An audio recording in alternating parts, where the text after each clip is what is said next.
Welcome to another series in Let's Get Loud. Thank you so much for joining us. If this is your first time, I just want to say welcome. And of course, if you are a returning viewer, I just want to say thank you so much for making and taking the time to be with us on Let's Get Loud.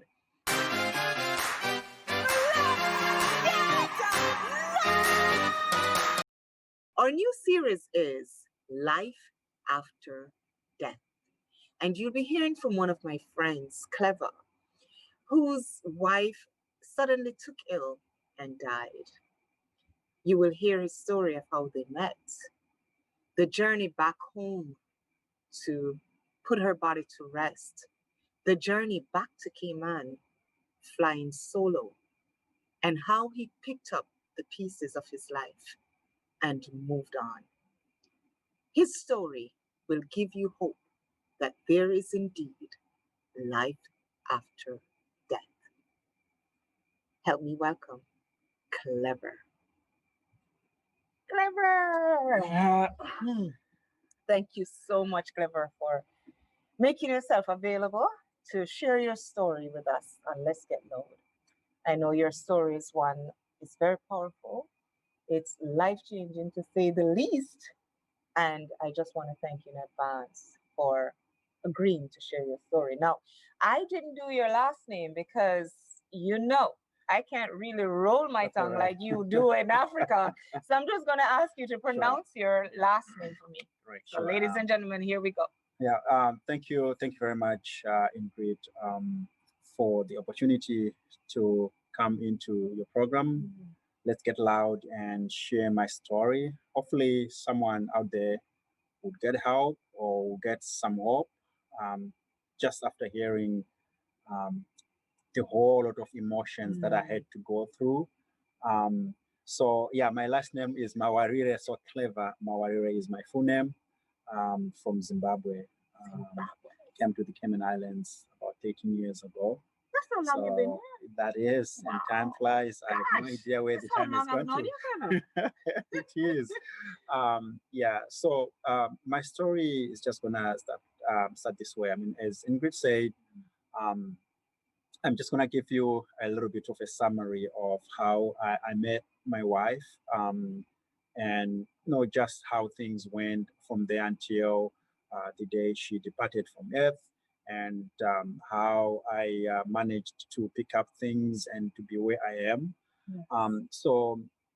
I met Patricia in 2002. We were in college. We actually had just started. We were first-year students. We became very close friends. We would study together. We would go home together. The good thing is where she was staying was not very far away from where I was staying. Okay. So that kind of, helped even when we go to school, when we are coming back, we just come together. We get a taxi and then we come together. So over time, we grew to like each other. Yeah. You aren't studying anymore. Exactly. So in fact, her dad at some point after we got married, is like, I saw you guys the way you were always together. I knew this was going to happen, but it was all good. So yeah, we just grew to like each other, and eventually, after 3 years of being friends, and tell you what, in those 3 years, we managed to connect at all levels. Wow. We were friends. We could share anything. We became best friends. And then it was almost like a natural development for the friendship to become a romantic relationship. Right. And Patricia was a very principled woman. Principled meaning? She's principled in sense that she wouldn't take nonsense. No. And she wanted the best out of me. She wanted me to be a man who out there can be respected. And it takes a lot. I realized over time, with being in a relationship with her. So she helped mold me. Like, I look back and I'm like, yeah, I grew up with my father, but I didn't have the molding that came when I was in touch with Patricia. Like I didn't know you could give a woman a present. Oh, really? So No. tell me, you said you grew up with your father. What about your mom? Yes, with my father and my mom. Oh, okay. And I never saw my father giving a present to my mom. Like Oh, wow. so to me, no, even on our birthdays, we really never would celebrate our birthdays. But when I met Patricia, she would first buy cards, and she just buy a little card, and it brings it to me, a very nice message, and I'm like, oh, okay, so I could do this. And then I just joined, and it became very nice and interesting, and I have really very interesting and nice memories of the times that I spent with. We were both not from very well off families, so we would just work with what we have. I recall we used to do picnics regularly. But then in those picnics, it would be, Patricia preparing food for us from home, and then we go out to a park. She put in like a cloth on the floor, and then we just sit. We literally spend the whole day. I remember we would leave home, and funny thing, we'll take a taxi, like a bus. We'll take a bus, and with all our equipment and everything, we go from 9 o'clock right through to 6 p.m. So the whole day, and we just never, get bored of each other. So nice. it was very interesting, and I still remember this other day. We kind of we didn't watch the time, and in this park by 6 o'clock, everyone has to be out. We actually got lost of the time, count of the time, and then it was just after 6, and before we knew it, we are just looking around, and police came. So so when the police came, obviously they had to round us up, and we ended up in sort of in, I would say, police custody. And they were saying you were in violation of the rules of the park. You were still in there after 6 o'clock, and it. Funny thing, it was a Friday. No, it was a Saturday. So they were saying you can only get out of here on Monday. So jail time. Exactly. So I'm there thinking, okay, I don't know how it is in jail, and now this is gonna be my first time to be in jail for this. So, well, eventually they let us go, but it was just interesting how we had to navigate through that same challenge together, me and Patricia. Like the feelings that we had, like from we are okay and everything is nice and it's flowing, to we are now scared of our lives. And I was thinking, if Patricia doesn't go home and her dad and her mom knows that I was with her, and then next moment here we are in police cells, custody. I was scared. And eventually the policemen who were on duty were very understanding, and they let us go. So yeah, this is in short like how we met. After we so when we met, that was 3 years of friendship. Then we did another 3 years dating. So at the end of So in between, you all finished college, though. Yes, we finished college, and then after finishing college, we all started our articles. She was with Deloitte, I was with KPMG. So until we probably both qualified to be chartered accountants, and then I remember I was seconded to Botswana for about 6, 7 months. And then while I was in Botswana, that's when I applied for a job in Cayman. And I'm like, if I go to Cayman without getting married, I might lose my better half. So this is what I'm gonna do. Before I go, we're gonna get married, and then I will go to Cayman after the marriage is done, and all that's left is for her to join me. And indeed, things went as I planned. We got married in 2008 in September, and then I think we spent about a week together, and then it was all goodbyes. Those were the most difficult goodbyes I've ever seen. After 6 years of literally being in arm's reach with Patricia, was gonna be literally like miles and miles away, separated by oceans and oceans. But we we managed, we soldiered on because in 2009, in March, she joined. Actually, it was on the 20th of March. Yeah. Yes, I still remember those dates. I Aw. still remember the date very clearly. Aw. That's when she joined me here in Cayman Islands. So pretty much this is how we met. It was a very flowing relationship, where I mean I their parents got to like me and Yeah. respect me, and my parents too. They got to love Patricia. I remember we did. It was more of an introductory trip that we took to my parents, because my parents don't live in the city in Harare. They live in another smaller town, where we actually had to take a bus for 5 hours. Funny thing, Wow. so we didn't have a car or Certainly anything did like not that. Cayman Islands. Not at all. Yeah. So we actually had to take a bus. So for 5 hours, sitting in the bus and to get there. So it was something that was very special to Patricia, myself, and my parents. And it was such a big day. I still remember that day when we arrived. Literally, all of my mom's friends came in, wanting to see the new. They call it Mrora.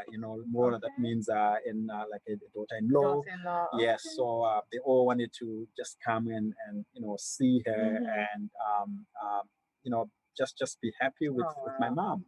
Yeah. So in short, this is how we met and got married. And you're here in the Cayman Islands now. So I'm here in the Cayman. journey with us in the Cayman Islands. Exactly. Yeah. So when Patricia actually kind of started when she was about to come to Cayman, she had challenges with her foot. I think it was her right foot. Okay. It was just painful. They tried all the home remedies that they could from home, Beckenham, and then it really didn't work out. So she came here. Still, she had the problem, and we started to see if she can get help here. I think we literally saw almost all the specialist doctors here with your leg. But unfortunately, towards the end of um, it wasn't the end actually. It was towards February in 2011. No, 12. 2012. She collapsed and she was at work. So she just So she was collapsed in the still with bathroom. Deloitte? No, now she was with KPMG. She joined Okay. KPMG when she came to Cayman. So she collapsed, and while she was in the bathroom, and I just stepped out of the office to go have my haircut. So we're using one car at that time. Right. I'm coming back to the office. Now I'm looking for her. I can't find her. Fortunately, so there's a friend of hers that was at work, and it's like, no, are you looking for Patricia? I'm like, yeah. She's like, no, we dropped her home. Dropped her home. What happened? Right. It's like, no, I just found her on the floor in the bathroom, and I think when she fell, um, to her, she didn't know what happened. So she said she fell, more like as in she skipped and then a step and then she fell. So she said, she fell badly and then she had a concussion and then she was just lying on the floor. So we took her home. So Why literally, not the hospital though?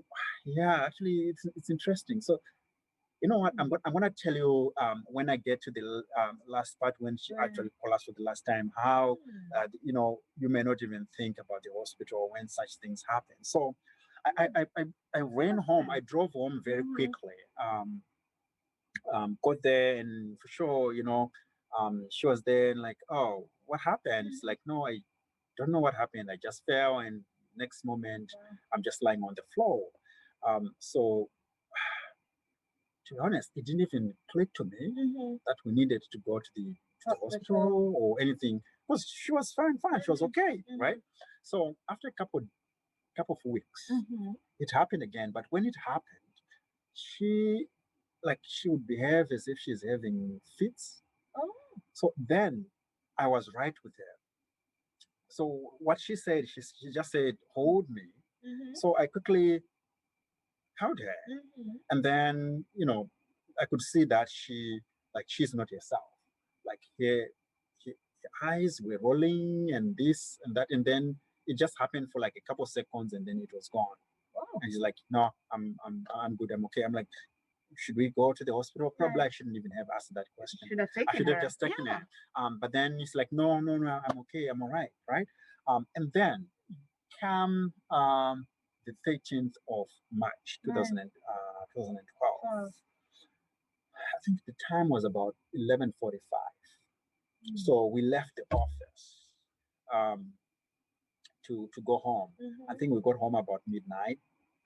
So we were all ready to, jump and get into bed, and she was just, making sure, she's put things together, Right. what she's gonna wear tomorrow and Right. stuff like that.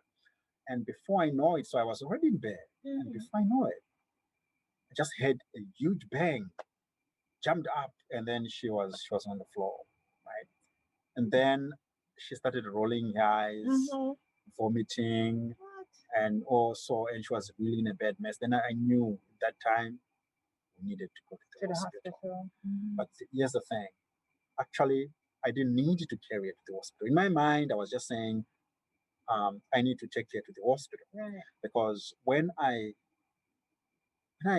so when she was in the process of all this, I said, "Babe, you're scaring me." And these were her last words were, call 911.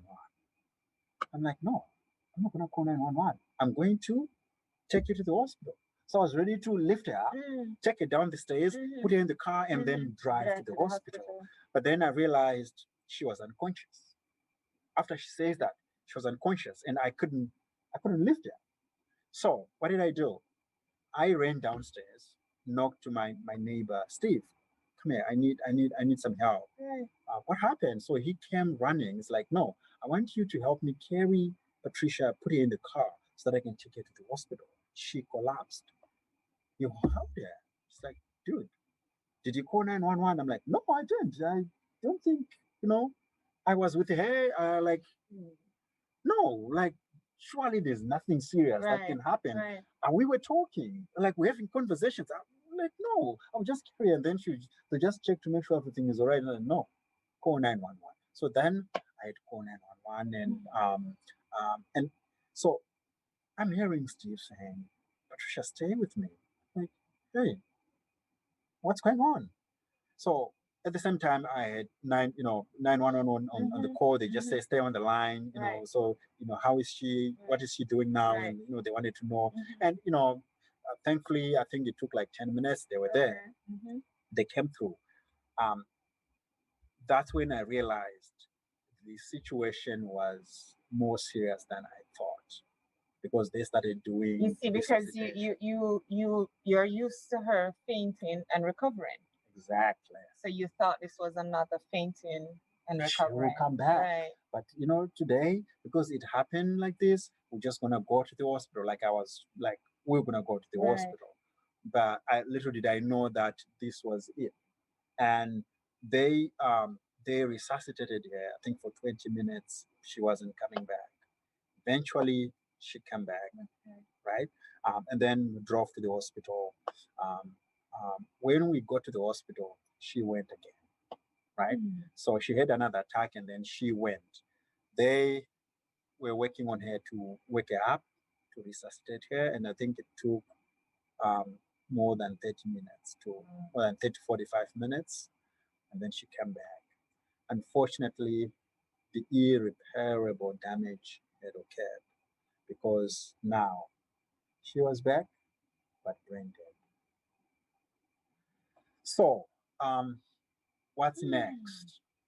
Funny thing is, in me, I still didn't see that this would actually lead to death. Like, I was still confident that, hey, I was with this person. We were talking. Like, it's impossible, right? Um, but after 3 days at the hospital, like where she was, they actually realized it's something beyond what they can manage. So we got airlifted to Miami. Um, so while in Miami, that's where things actually became clearer to me that no, she's not coming back because she, like, her brains were without oxygen for too long, and as a result, she has a, literally her brain was dead, and literally say she is in a vegetative state. So that actually started dawn on me until it got to a point where um, she was only breathing with machines. We turned them off. And how did you That's feel it. when you realized that she was hooked up to a machine? So for me, it was, yeah, I still recall, um, I just couldn't explain the pain, the confusion I had. And to make matters worse, literally, I was alone. Thankfully, my company were the very, very understanding people because they will always send people to be with me, and they were always checking. Actually, senior management would come to be with me, like spend the whole day with me. They were very supportive, which helped a lot. But the day I learned that this is what is going on, I was by myself. I remember, like, I couldn't cry. I couldn't do anything. Like, I couldn't feel anything. You were just empty. Like, I was just there in a vacuum. Exactly. So yeah, but like, I just could feel a heavy cloud on me, like a really heavy cloud. Like, I couldn't explain it. I couldn't even get on my knees to pray because, like, I had no words. Like, no words could even come for me to say anything. I was just there. All the entire time I was hopeful. And to be honest, for the doctors to make me appreciate how serious this was, they just showed me a normal human brain and hair brain, um, and the gaps and how its size and what was going on. Yeah, there was no way. And make matters worse, brain cells, they don't regenerate. When they die, they die. They're like a computer circuit board. Once it dies, there's nothing you can do about it. So who had to make the decision? You had to make the decision to take her off? I had to. Well, because we are married. I was the right person to make the decision. In fact, her parents didn't want. I put it up to them, and well, story for another day. But it became messy. Became messy because they never saw it coming. No one saw it coming, and because they were not on the ground, they couldn't even understand what's going on. So it was a tough one. So and that kind of leads on to the trip that we took back home. All right. We'll get to that. We'll get to that. I just want to end right now, Clever. Um, just the thought of you having to say pull the plug. I can't begin to understand how you uttered those words or signed that consent form, knowing that this is it. I think I wouldn't say there is anything that made it any easier, but the doctors took a lot of time to explain, to break it down to me. Firstly, they made me understand the state that she was in. Also, they made me understand what are the effects, what would happen if they keep trying to put you on medications. And they also explained to me what it means, because obviously they can't keep treating a patient that they know medically the person is not going to recover, right? They would rather use resources on people that they have hope that medically, scientifically, they can get better. So unfortunately, at that point, Patricia was not fitting that category. So she had to either be taken home, where she'll be looked after, or she has to go to a palliative care unit. A palliative care unit, they are not treating her, they're just keeping her and also they take care of the machines and waiting for the day. Or if I say no, I want to take you home and see if some magic, some miracle can happen. But then what that meant is I'll need to set up, like to have a house that is specifically set up to provide oxygen, set up the machinery and everything. And also I'll need a 24/7 nurse to look after her, of which at that point, because insurance wouldn't even cover those things because they're saying, you are taking it on. So when you put everything together, it just made sense to me that the only way out was to let her rest, because the other issue is if you want to keep her, she's going to now, because her immune system is literally as good as gone. So what would have to happen now is she is now susceptible to so many infections. So she could be fighting one infection after another. And that again was a very like she would be uncomfortable. Yeah. So that's exactly why the decision had to be made. And unfortunately I had to be the one to make that decision. It was one of the hardest decisions I've ever made, and I pray to God that I don't have to make a similar decision ever in my life. Yeah. You're a man of great courage, my friend. And on that note, we just want to end right here, and then we will pick up next week on the journey, that journey you had to take home. Thank you so much, Clarke. Thank you so much.